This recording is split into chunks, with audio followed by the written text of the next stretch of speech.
Let's go to Virginia Beach. Virginia, my old stomping grounds. Rachel is there. Rachel, you're on the Ken Coleman Show. Hello, Ken. It's wonderful to talk to you. Well, it's great to talk to you. How can I help? I quit my job without anywhere to land. Oh, and I need no. advice. How long ago did you do that? Last week. Oh, boy. All right. Well, hey, you know what? This too shall pass. So let's figure out how to get you where you want to go. What'd you call about specifically today? What can I help with?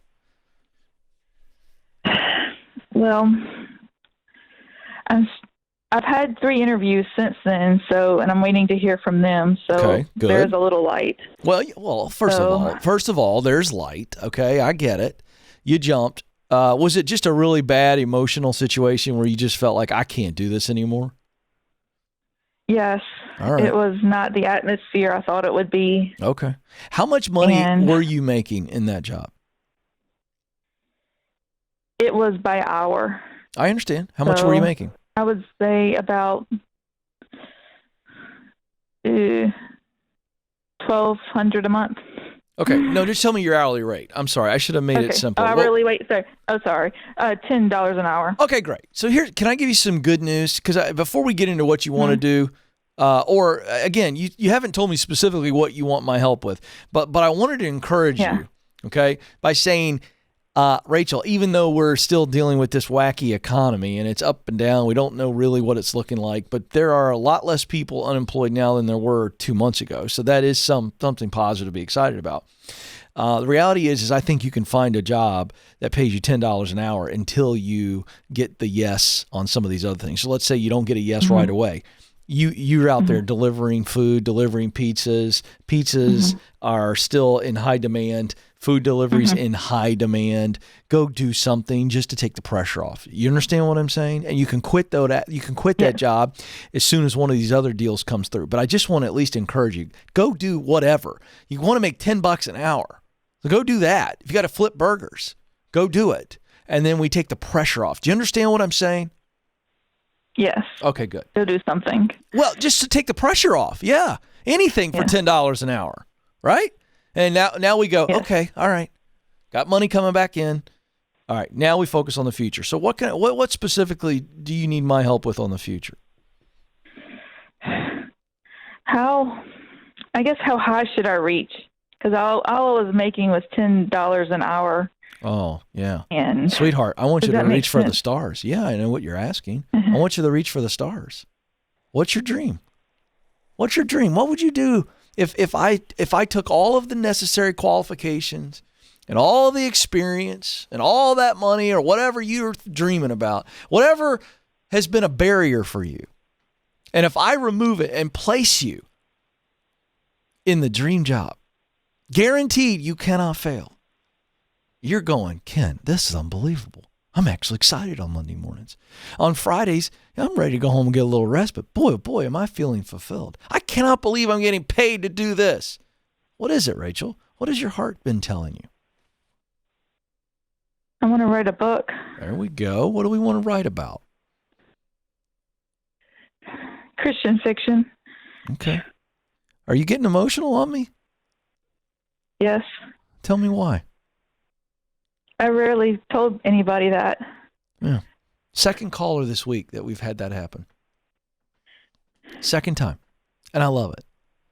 There is an emotion that's coming out of you right now because you've never allowed yourself to speak the dream. And it feels overwhelming in a positive way, right? Yes. Thank you, Ken. You bet. But listen, I thank you. I thank you for having the courage to do this on a live radio show on YouTube. Is there a lot of Rachels out there who are afraid to share their dream? And I want you to tell us why you have never told anybody that before.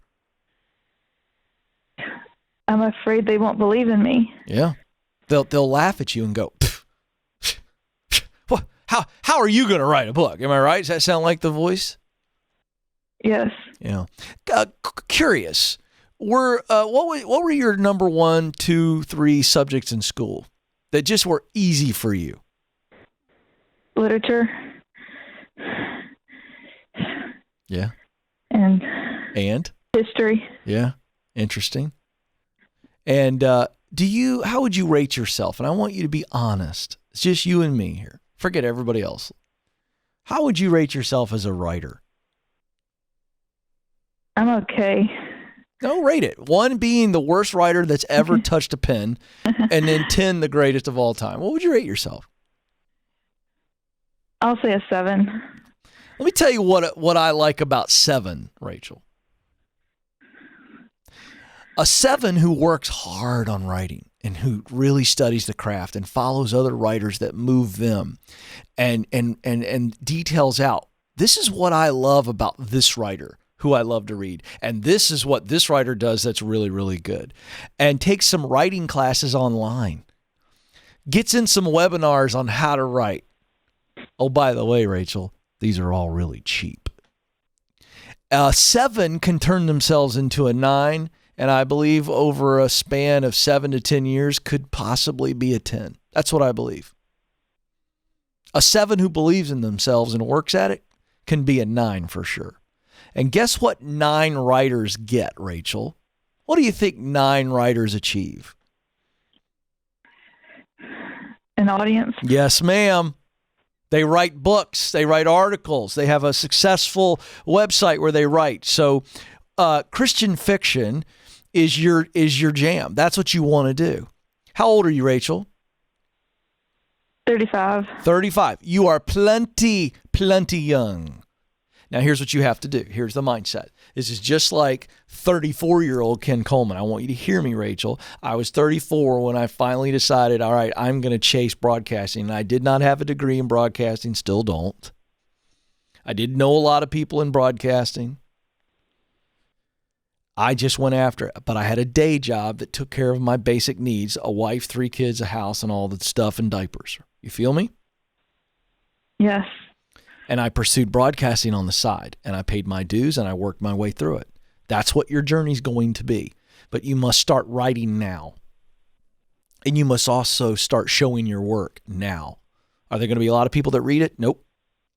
Is it possible that something catches fire? Sure. But what you need to do is make a list of your favorite Christian fiction writers or fiction writers, secular, doesn't matter if they're secular. And I want you to really reread those things and then read as a student this time, not as a consumer. And when you read as a student, you're going to write down all the things that you love about their writing, that what you admire and it moves you. And you go, okay, I'm going to put my own spin, my own voice, my own stories, but I want to emulate those writing techniques. Are you understanding what I'm saying, Rachel? Yes. And then I want you to sign up for webinars, online writing courses that are not expensive, but teach you the fundamentals of writing. I want you to follow writers on Instagram and Twitter and Facebook and consume what they do. Okay. And there's one particular lady I want you to follow. She's been on our How They Got There series, Allie Fallon. She teaches professional writers. She coaches professional writers. Allie Fallon, ALLYFALLON. Okay. And I want you to get a good $10 an hour job just to get yourself stable. Then we're looking for the $15, $20 an hour job. I don't care if you love it. You just got to be good at doing it because you are going to support yourself while you write. And I want you to have an active social media account where you put out short stories or short blips. And I want you to keep showing your work. Do you hear me, Rachel?